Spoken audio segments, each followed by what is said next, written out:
I'm Drew. And I'm John. This episode and every future episode is dedicated to the horror hounds and smokers out there who want to expand their knowledge of the genre and have a good time. Ho, ho, ho. Today we are talking about our 5 favorite Christmas horror films, and we cannot wait, right, John? Hell yeah, man. We're fucking more baked than some Christmas cookies here. Full disclosure, we just finished recording our interview for episode 1 of season 2. So we're already baked, and we're going to be smoking more, so we're going to get even more baked. Absolutely. And trust us, for you listeners out there, you're in for a treat with season 2. We are not fucking around. All right. All that and more today on High on Horror. Interviews, reviews, and the latest news all rolled into one.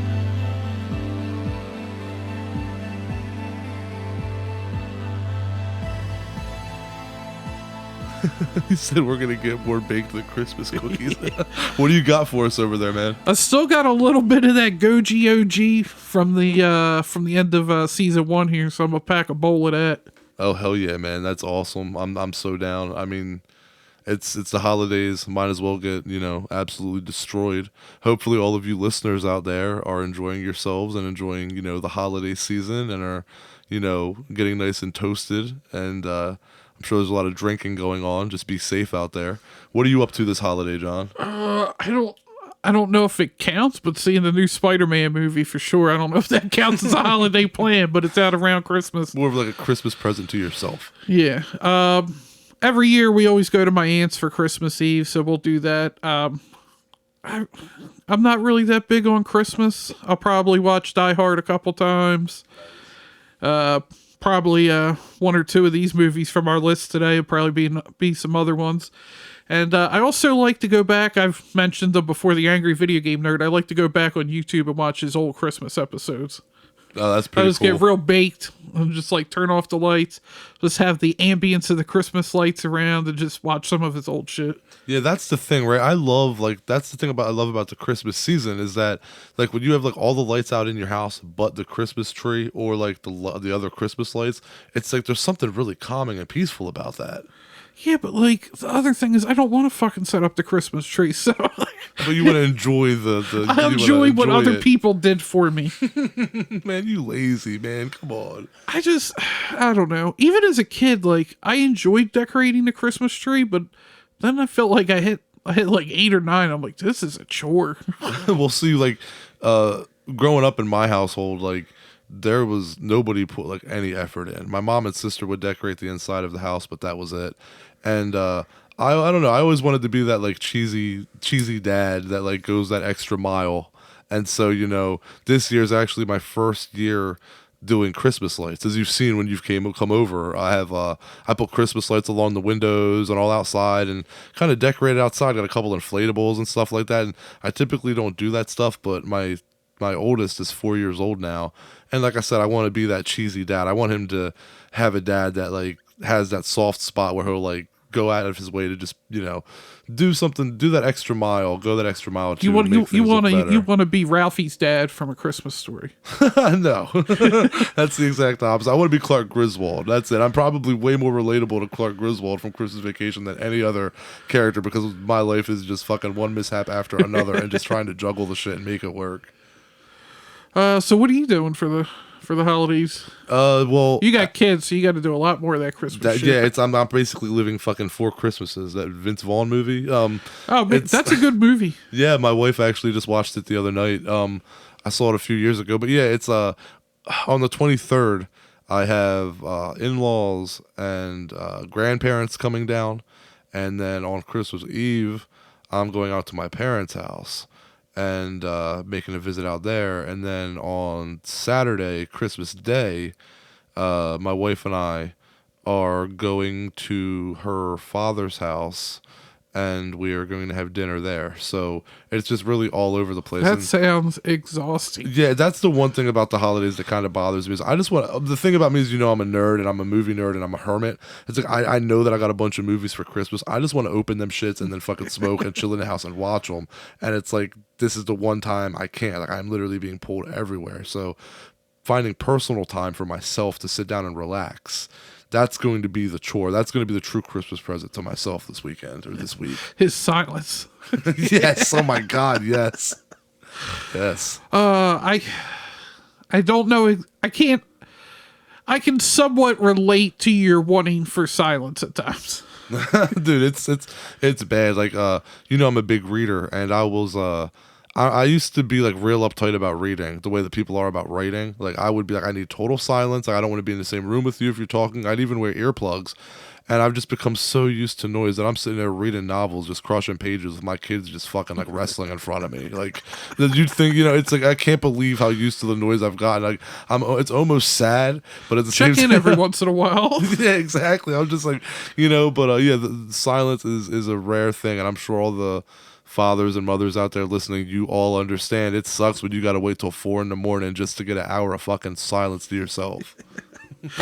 I don't fully relate to that, but I do somewhat. Well, you ready to get into our top 5 countdown? Yeah, let's get it. All right.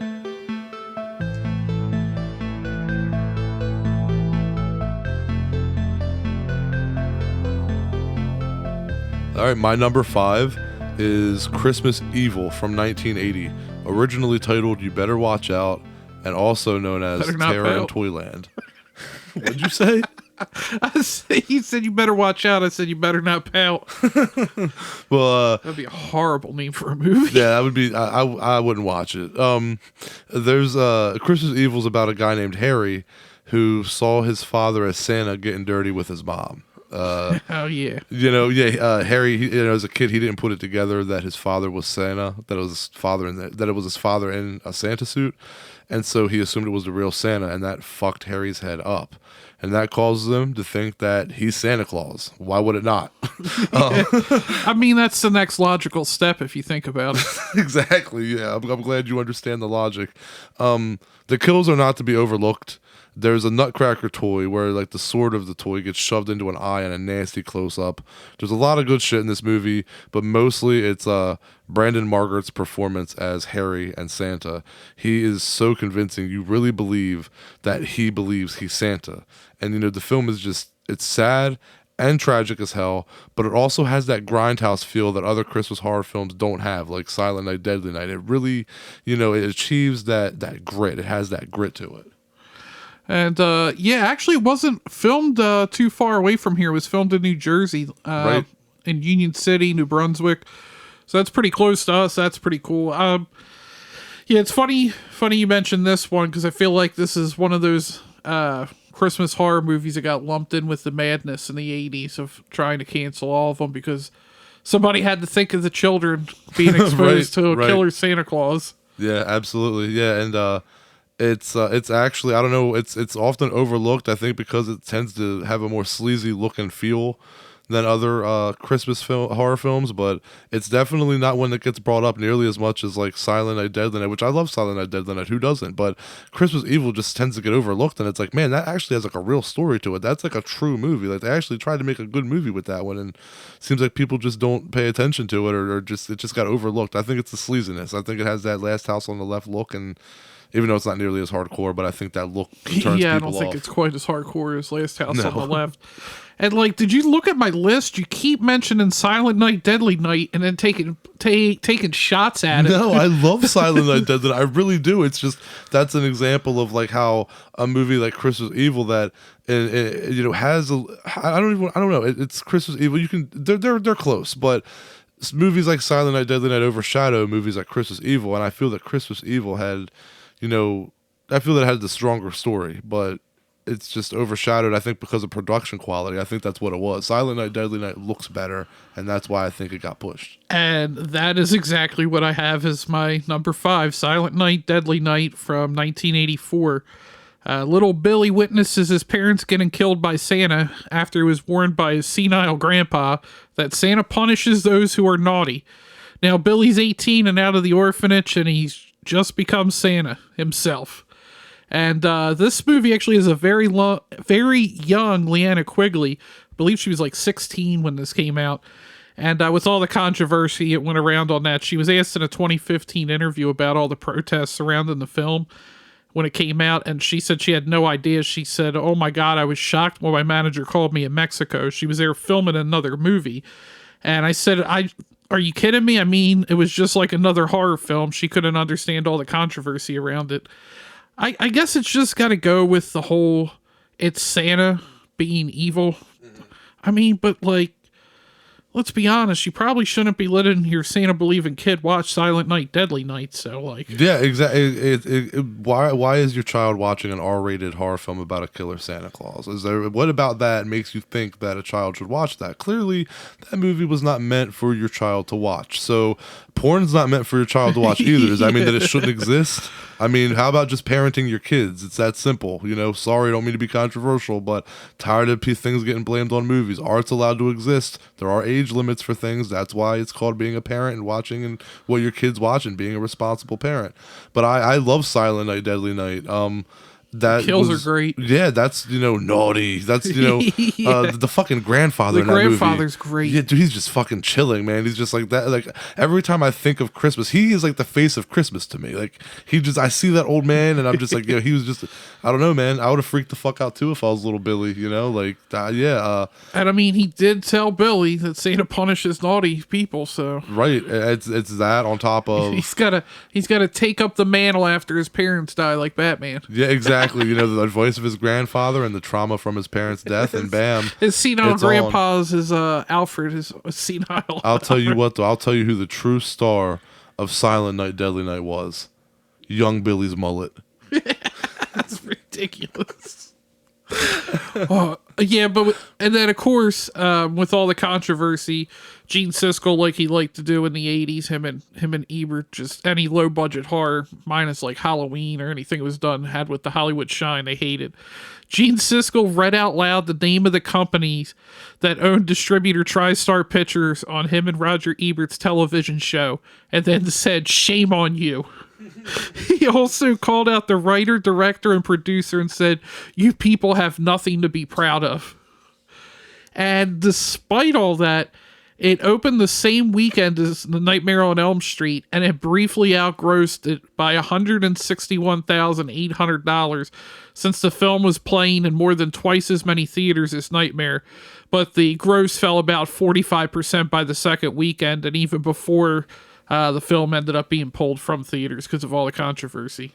Yeah, it's such bullshit how much controversy surrounded that movie. But what's actually funny is that I actually just found out after watching the new Scream Factory release of Krampus, Mike Dougherty's Krampus, that the fucking Krampus got a bunch of shit. Even though Krampus is newer, there was legit people tweeting all over social media, like trying to ban it and saying that it's like, what a piece of shit movie and what a twisted satanic evil motherfucker, and it put out a killer Santa or a killer movie or a horror movie about a Christmas time or whatever. And I'm like, really? Like that still exists in this day and age? Like, but it was funny because it goes to show you that those words, there's people bitching about nothing. Those words really do just fall in one ear and out the other, because Mike Dougherty said that literally him nor the studio gave a fuck about what anybody said. They just did what they wanted. Good. Yeah, absolutely. And also, because I know it's not on either one of our lists, shout out to Silent Night, Deadly Night 2. Just for Garbage Day. Well, that's about the only good thing from that movie. I'm not going to give that fucking movie a shout out, but since I just mentioned it, I will give Krampus a shout out, because unlike some other podcasts you might hear it on, we're not listing Krampus in our top 5, not because it's, the cool thing to do. It's just Krampus didn't make the cut, but it is a good fucking movie. My number 4 is a movie from 2007. I feel that kind of flies under a lot of people's radar.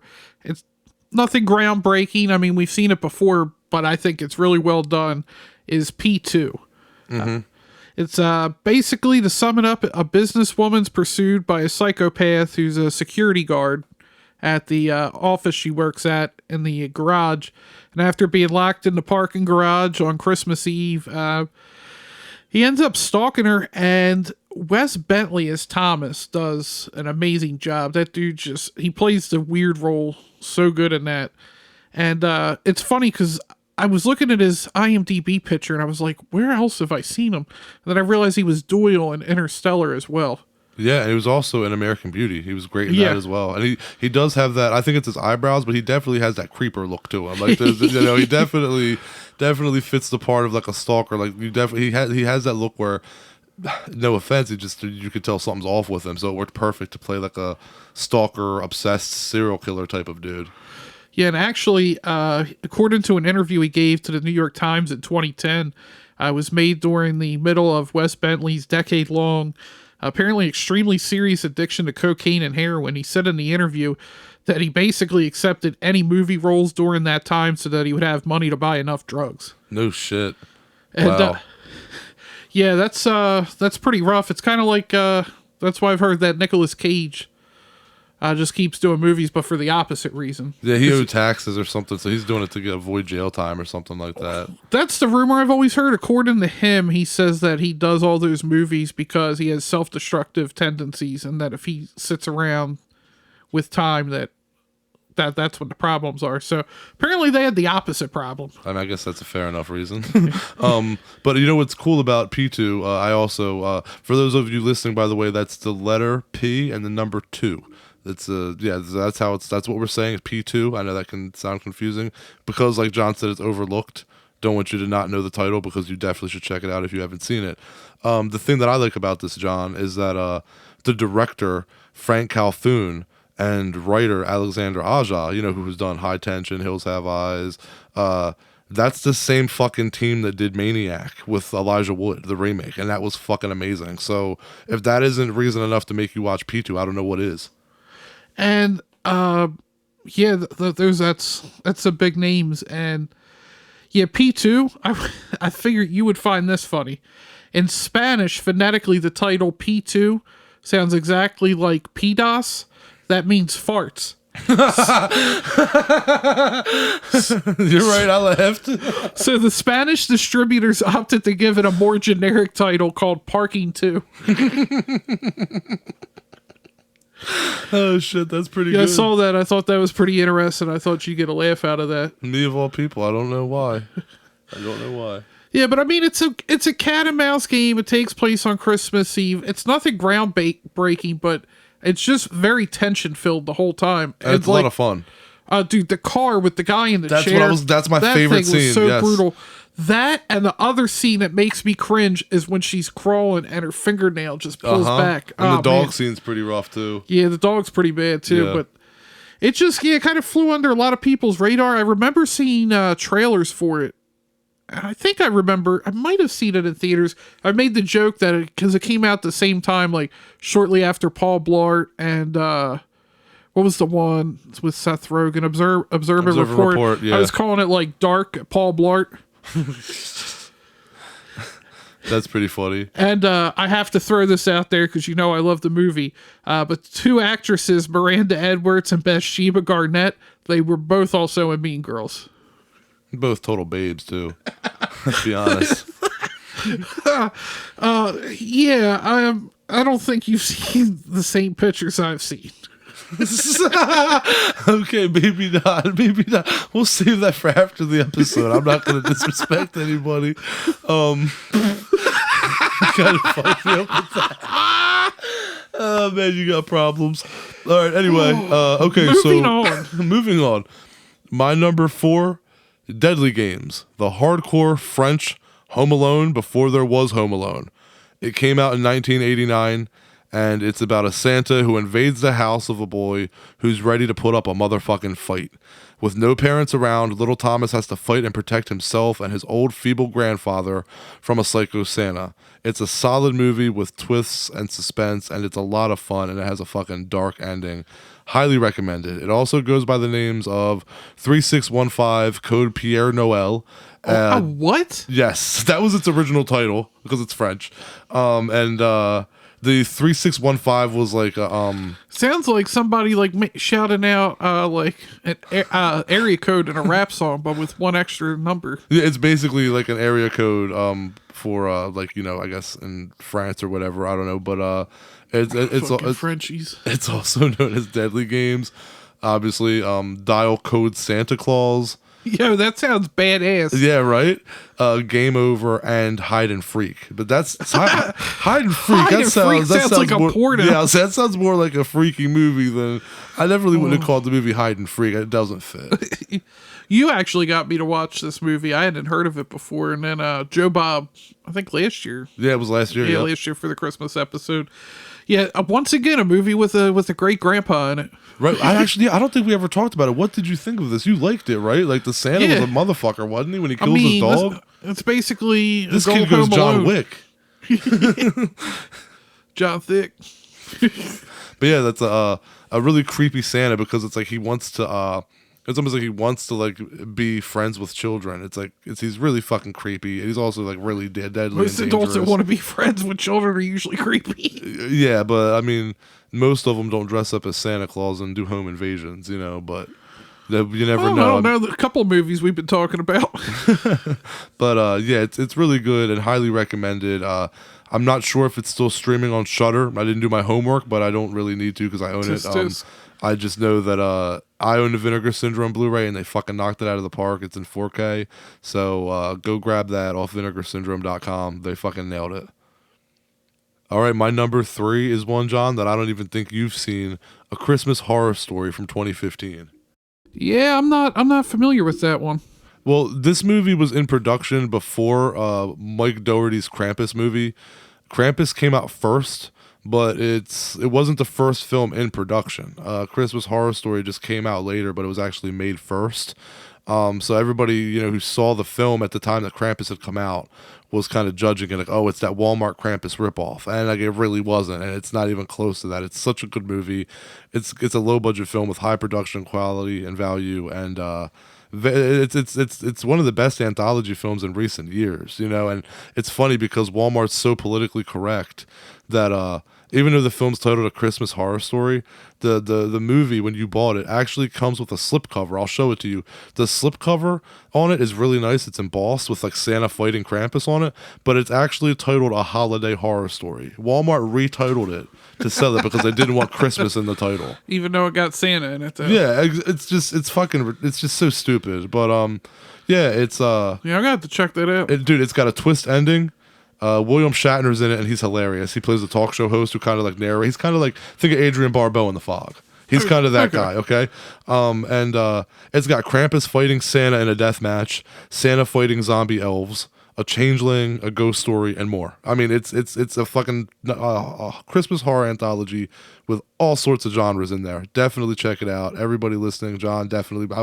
Maybe we'll watch it after this episode records and fucking get baked again or something. But yeah, Knowledge Nug. During the closing credits, it's actually stated that no elves were harmed during the making of the film. That's interesting. I don't think I've ever seen that one on there. Never seen that disclaimer. I don't know if we'll ever see it again. Hopefully not. Number 3, it's a pretty cliche choice. I would hope that you've seen it, but I'm going with Gremlins. Oh, fuck yeah. I mean, I don't even know if I got to really give the premise. I feel like everybody knows Gremlins, but for somehow, if you've never heard of Gremlins, there's a little furry creature called a mogwai. There's a set of rules, and if you break them, then you're going to end up with gremlins, and they're not so cute and cuddly as Gizmo. And I didn't know this until recently, that Howie Mandel was the voice of Gizmo. Yeah, Howie Mandel. And then I was like, cool, how did I know that? And I was like, well, why would I ever look up the voice of Gizmo? But it's funny because when you like watch Bobby's World and all that other stuff, you can totally hear it. You can hear his voice. And Frank Welker, who was the voice of Scooby-Doo in the 60s and 70s, he was the voice of Spike. And he actually, or Stripe. Yeah, Stripe, yeah. He actually suggested Howie for the role. Bro, look, I'm going to be real with you. Stripe Mogwai, cuter than Gizmo Mogwai. Changed my mind. I said this to Nicole when I made her watch it because she had never seen it all the way through. And I said I like Stripe better than Gizmo. So much cuter. He has a little mohawk and an attitude. Yeah. I don't appreciate that loogie he hawks at Gizmo, though, for absolutely no reason whatsoever. Little shithead, but absolutely adorable. If I could find a little Stripe, I'd keep his ass. I mean, yeah, he might backfire, but... And how violent is this movie for a PG movie? You got really Gremlins is, yeah. getting microwaved, put in blenders. Right. I know. And I was just talking to you about this the other day. It's funny that you put it on your list because Joe Dante, the director, had stated that in the original draft of the script, Billy was supposed to come home to the Gremlins playing basketball with his mother's head. And that's how dark of a film it was originally supposed to be. They lightened it up, of course, with Spielberg jumping on, so that's how that scene specifically turned into the mother, microwaving Gremlins and shit like that. So, I mean, it's still pretty violent and everything, but definitely different in tone. No basketball heads going around. But like, could you imagine if, like, Strape... Jeez, I can't fucking talk. That's the third time you've gotten his name wrong, brother. It's Stripe. Could you imagine Stripe, though, just crossing motherfuckers up like Kyrie Irving, just with her head, like, dribbling it between his legs and shit? Oh, my God. And even though it's set during Christmas, the movie was released on June 8th. No shit, I didn't know that. I naturally just assumed that it would have been released in December. And Corey Feldman's in the movie. And he was only added to the movie after Spielberg dropped his character from E.T. And he felt bad about that, so he felt he owed him one. Yeah, in both stories, he's the best friend of the boy who has the creature. Oh, that's true. I didn't even... yeah, that's totally true. And one more knowledge nugget for you on Gremlins here. Mushroom, the dog who plays Billy's dog, Barney, he was also Lance Hendrickson's dog in Pumpkinhead. No shit. Yeah. Hell yeah. I did not know that. That's awesome. That is really cool. Now let's talk about some of the Gremlin rules. Some of these don't make any sense. You can't feed them after midnight. Right. Well, what time can you resume feeding them? Because each day... every time is after midnight, right? Like, wouldn't it make sense if it's like you can't feed them between 9 and midnight or something like that? Yeah. That's definitely... because technically, midnight starts a new day. So, like, anything after... like, everything's after midnight, if you look at it like that. So, I mean, if you overthink it, I mean, maybe like once 9, 10 in the morning rolls around, maybe like sunrise. Yeah, maybe sunrise. You got to set your watch to know exactly when sunrise is, where you can feed your Gremlins.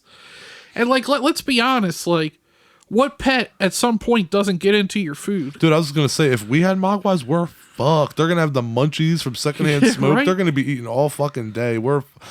Scratch the whole I'd keep a Stripe. No, that is a bad idea, especially for stoners. Yeah, then you gonna run into your shower, turn that on, and multiply. You just have a bunch of baked Gremlins rolling around. That'd be funny. What if our Gremlins came out like baked and like weren't like chaotic? Like they just sat down and like a played some Rastafarian like skull caps and shit. Playing some like SmackDown vs. Raw. Some Bob Marley. Fucking eating fucking Cheetos and ordering DoorDash. They do eat a lot though. Oh yeah, dude. My favorite Gremlin, actually, I'll bring this up. My favorite Gremlin. I don't know why, because I'm stupid and I was young. When I was younger, I named him I named him Homeboy. He doesn't have a name in the movie, but I always just called him Homeboy. He's the one when they're watching Snow White in the theater, when the camera cuts to him and he's got the popcorn bags on his ears and he's just going, hey, just like laughing. That shit kills me. He's my favorite. I would love to own like a prop of that Gremlin with the popcorn on his ears. I don't know what this says about me or you, but I thought you were going to say the flashing Gremlin. I mean, he's definitely up there. He's hilarious. I saw like people, apparently some parents were offended. I'm like, by what? Like, it's a gremlin. Like, so all the other ones are walking around without a coat at all, so he opens his up and it's wrong. What? I was like, that makes no sense. That was one of the complaints by like whatever the parents' council was. And I'm like, I told that to Nicole. I'm like, none of them else are wearing clothes, but he literally put clothes on and took them off, and now it's a problem. It'd have been different if he was like more defined than the others, like he was more swole. It was more swole. All right, I think we're done with number 3 on that one. Before I get into number 2, I do have to say that movie theater scene with them watching Snow White is probably the best part of that entire movie. I love how even Gizmo's in the backpack singing it. Even though he's like against the Gremlins, he's in there going, so cute.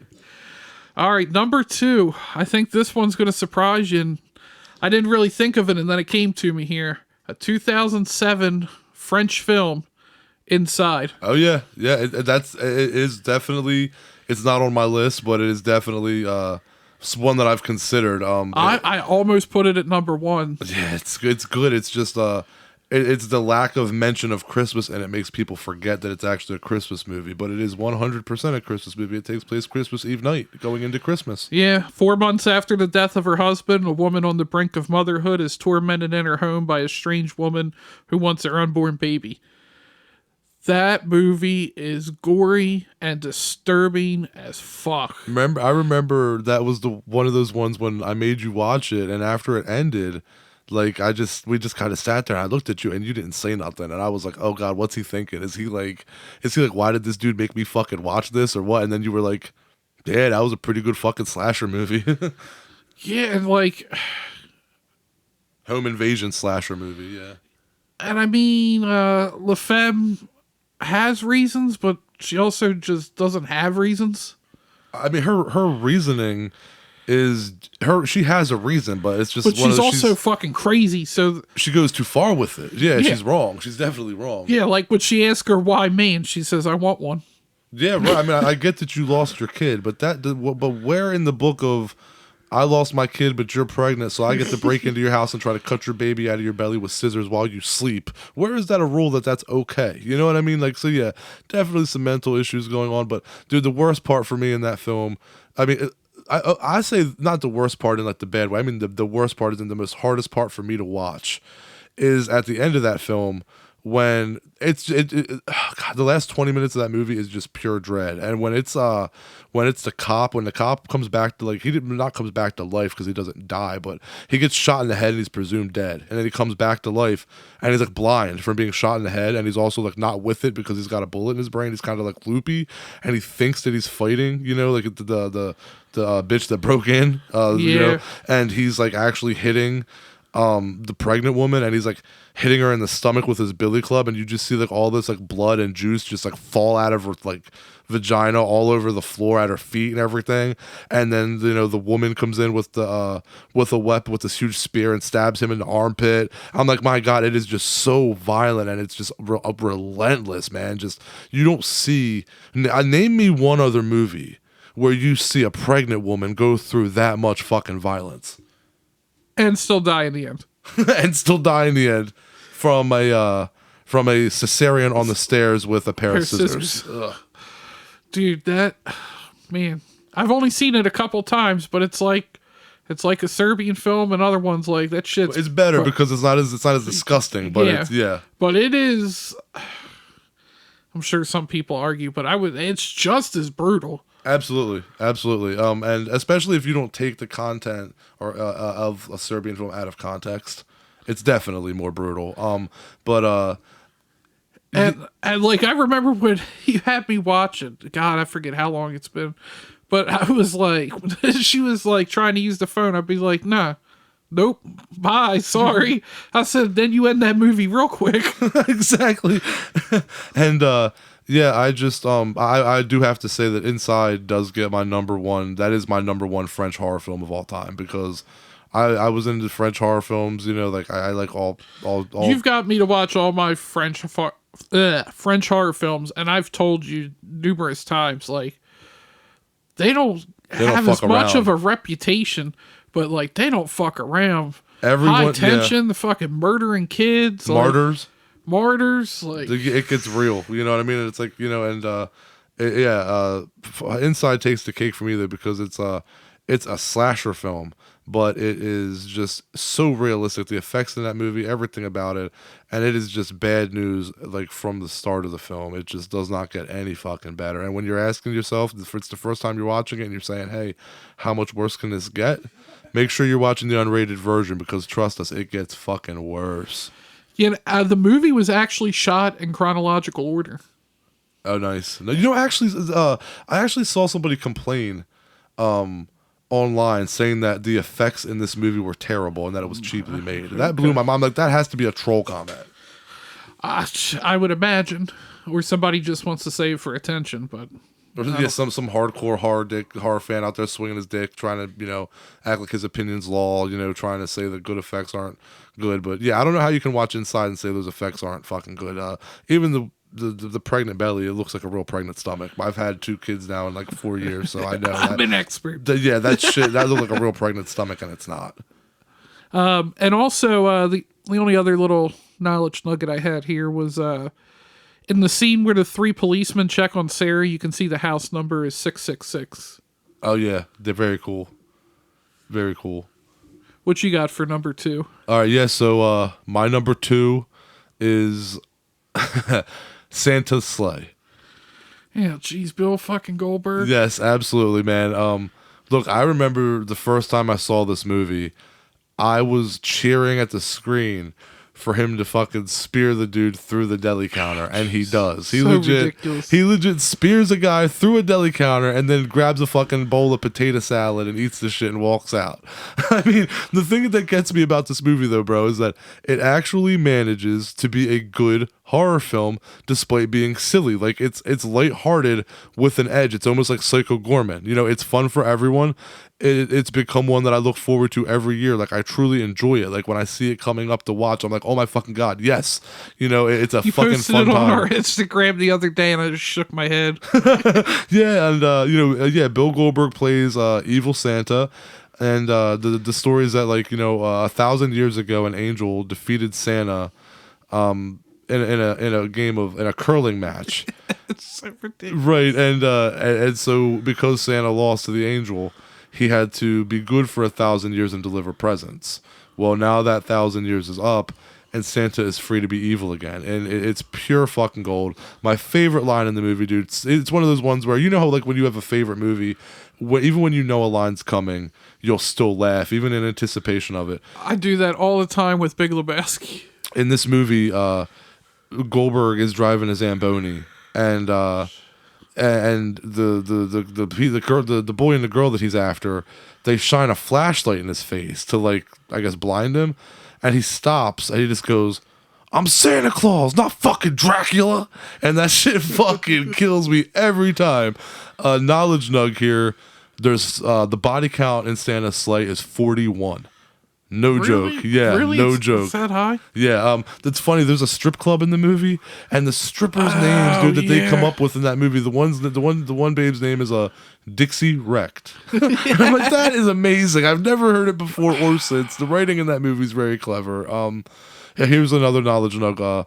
So actress Wanda Ferreton, she agreed to do the movie because she thought it was a movie that was going to star Jeff Goldblum, and it wasn't until she was already working on the film that she realized that the leading actor was Bill Goldberg, not Jeff Goldblum.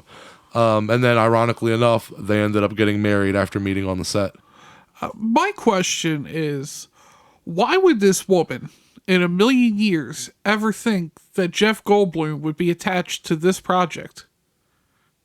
Yeah, I mean that's a fair That's question. like, That's a very fair question. To be That's honest. like, it's like Bill Murray in Zombieland when he gets shot and they ask if he has any regrets, and he goes, "Oh, I don't know, Garfield." You know, it's kind of the same thing. He only took the role because the director's last name was Cohen, and he thought it was the Coen brothers. Oh, geez. Why really? the hell would you think the Coen brothers are directing a Garfield movie? And he said he thought it was kind of weird, but he always wanted to work with the Coen brothers. So that's why that joke's there. The same thing as, I'm like, why would Jeff Goldblum, like, he's a weird dude, but, like, why would this be a project he would be involved in? Yeah, I completely agree. But yeah, Bill Goldberg's ridiculous. he is, and that's the thing. Look, I was never, you know this, and to you listeners, you listeners out there, I'm sure don't know this, but I was never a big WCW fan. I was a very hardcore WWE fan. It was WWF at the time, but I did not really stray from that. I barely even watched ECW. I was just hardcore WWF. NWO dog. And so I never really got into Goldberg. I knew the hype behind him. I was never impressed. But, and then that was also part of why I was like, oh shit, I'm going to watch Santa's Sleigh because it's going to be fucking ridiculous. But you watch it, and, like, kudos to Bill Goldberg because, look, I don't like him as a wrestler, but he does a fucking good job. And He he's can't cut a very promo funny. either, but this was probably the best lines he's ever delivered in anything he's ever done. And nobody got injured in any of the fight scenes, Yeah, too. we So don't know. Yeah, but anyway, yeah. Nobody got a concussion from a kick to the skull. Yeah, he does a great job in the movie, though. He's very funny. And there's just things like this old woman driving in the street, like she can't drive for shit and she's real slow.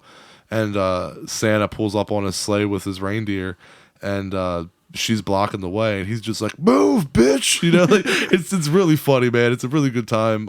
So anybody out there who likes this movie, I posted about it on our Instagram, as John had mentioned.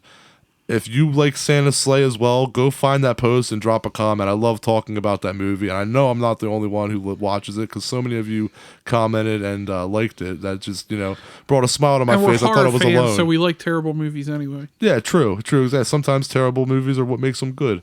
But I don't mind Santa's Sleigh as much as it probably sounds like I hate this movie.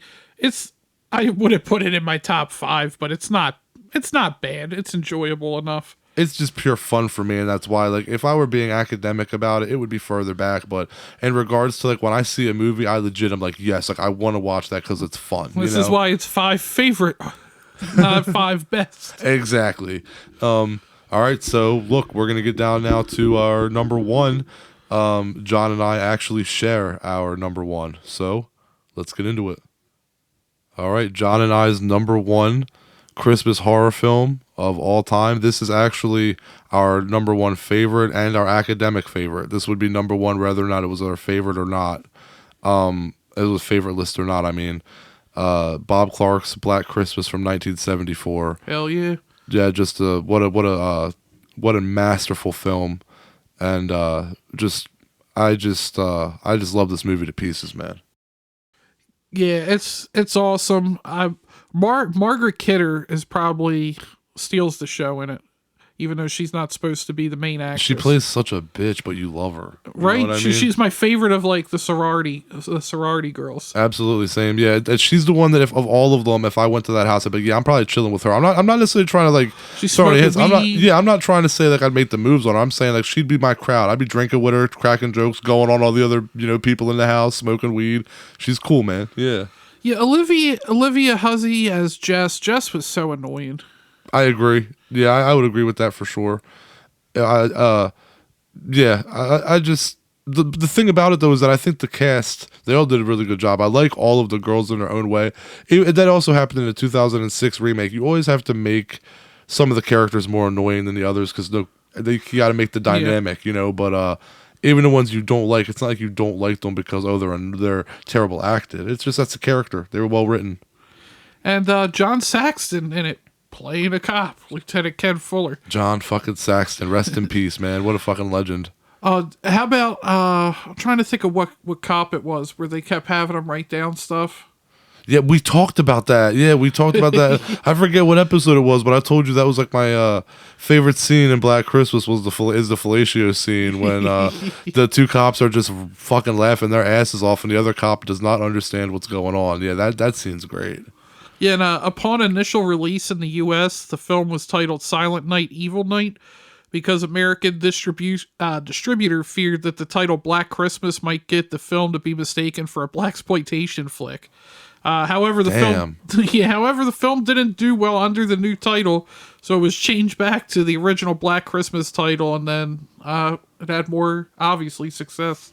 That's just rude. What the hell? It's ridiculous that, like, you also think the audience is like, that's stupid.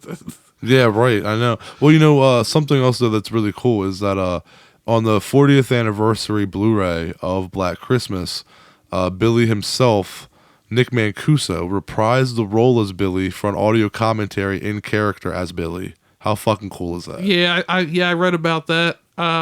Yeah, that's pretty awesome. I have to pick up that Blu-ray. I don't have many physical stuff, but there's a couple I definitely need to get my hands on now. I'll be honest with you, I watched it and like it was cool because he's just like saying shit like Billy would, but there's nothing I took away from it because it's not an academic commentary, so I didn't walk away knowing that this scene was edited this way or that. Like you're really just like listening to Billy like narrate the film like as he's watching it. It's fun. It's just there's nothing that you're gonna remember from it like specifically.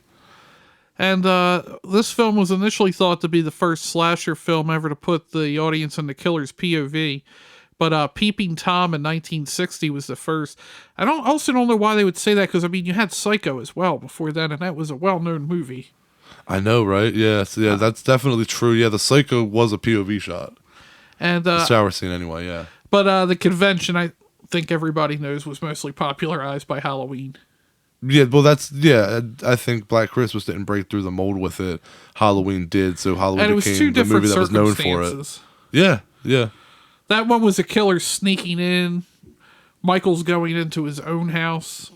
Yeah, very true. Fair enough. But I think Bob Clark tried to say something about, like, he created the idea for Halloween and that John Carpenter took it from him because John Carpenter was such a big fan of Black Christmas, he wanted to be involved and make a sequel, according to Bob Clark. Oh, really? I never And he heard said any. that Well, he I mean, I've gave heard him of the that, but I don't idea, buy it. And he said that if he made another movie, he'd put it on Halloween. Yeah, well, And I'm like, that doesn't even make sense because No. John Carpenter came in later. Erwin Yablans. I'll say had the- early. Yeah, ask your Erwin Yablans about that, and we'll see what But the truth of apparently, that Bob is. Clark liked to make a lot of claims that Black Christmas was the first to do a bunch of things. He was very proud of the movie, and yeah, he liked to. He I liked like to. it. Yeah, I do. Well, it's Well, funny. I mean, it's number one on our Christmas. Correct. So Well, it's obviously we funny like though. it. Look at how far I've come though. I've told you this again in that same whatever we're baked. It's been a while. Whatever episode that was in season 1 that we talked about Black Christmas briefly, I mentioned that I actually originally did not like this movie because it wasn't that I didn't like it. Didn't like it is a strong word. I liked it. I was totally let down by it. My friend Jason at the time was like, dude, this movie's like Halloween. It's got that like that atmosphere, you know, like it's got POV shots. It's super fucking creepy. It sits with you. And by that time, I had missed Black Christmas. I had already gutted the slasher genre. I'd watched Graduation Day. You know, I'd gone through like everything. I'd done all the 80s slashers just about. Like I did the Prowler, the Burn. I covered everything, the ins and outs, the goods, the bads. But I just Prowler missed. doesn't get enough love. No, and I missed I missed Black Christmas. So it was finally the one where I was like, yeah, you know what? Like I never did get around to that one. It's a little older. Let's check it out. And when I watched it, I think because I was spoiled, even though I loved Halloween, because since Halloween I've been kind of spoiled. At that time, I was more spoiled to what I saw and the gore. To go back to a film that was like Halloween just let me down. I was like, first of all, the only real movie that I don't mind, there's only a few movies that I really don't mind gore and stuff in, and that's because they're pulled off right, and that's like Halloween and Psycho. They don't need it, you know? So, And really, this wasn't that bloody either. no, it really wasn't, you know? But yeah, I just I didn't like the movie that much, and after it's probably about a year. It was like the year after I watched it. I was like, yeah, I guess you know it's Christmas again. I'll pop it on again, and I put it on, and then like it clicked, and I was like, oh, I get it. I don't know what it was that first time. I was like, I think I was just expecting something more hardcore, but once I kind of like you know dialed my tones, toned my dials down a bit and knew what to expect. It was fine. And now here it is, number 1 on my list. It's like my favorite Christmas horror movie of all time. Well, sometimes that happens. Sometimes a rewatch will... I've listened to CDs before where I've thought they were shit. And then I've like a day later, I listened to them and I'm like, okay, that must have just been my mood. Yeah, and I think like Halloween was low budget, but Halloween also didn't come off low budget. Mm-hmm. It just came off as I feel like a small location as opposed to being like, oh, we didn't have money. But that's a testament to Carpenter and Dean Cundy. Where this, you could tell this is low budget. Agreed. Definitely has a more sleazy look to it, you know. It doesn't yeah. have what was it Joe Bob said about Halloween? It didn't have that Hollywood shine to it. Correct, yeah. Yeah. Then it felt like a lot of the other 70s ones that you're like, oh, it's just a dark, gritty movie. Yep. Which it really is, but it's also it's very close to Halloween being set at Christmas, just at a sorority instead of going into the babysitter's house. I mean, you don't really get a story as to why, what the background is. There's really no conclusion at the end of the movie, but I mean, it's enjoyable as hell. Yeah, absolutely. And that's just it. If you're not looking for answers, if you're just looking to be creeped out, if you accept the unknown, then it's a good movie. And it's funny because I was hooked from the opening scene. That was where he's climbing up. That shit was creepy as fuck. Well, the scene that hooked me was when the bag gets put over the brain fart in her name. Bag gets put over her head. She gets killed, and then she just sits in that attic window the whole movie, and nobody notices. That to me was the cool part to me. I was like, that's creepy, and that's just haunting as shit. But the prank calls. It's funny because here's a knowledge nug. The prank calls that you hear Billy, making and the foul and vulgar things that he's saying, all of that stuff was added during post-production. During the actual filming of the movie, it was Bob Clark who was like, saying crude things to the actresses. So I think that's pretty funny. Bob Clark, actually saying some vulgar things, playing the part of Billy. But once the film came out, it was Billy's voice you heard. Yeah, and apparently his were more tame. Yeah, a lot more tame. And in the original version of the script, I think there wasn't even that much foul language in it anyway. Yeah, but they added that all post-production as well.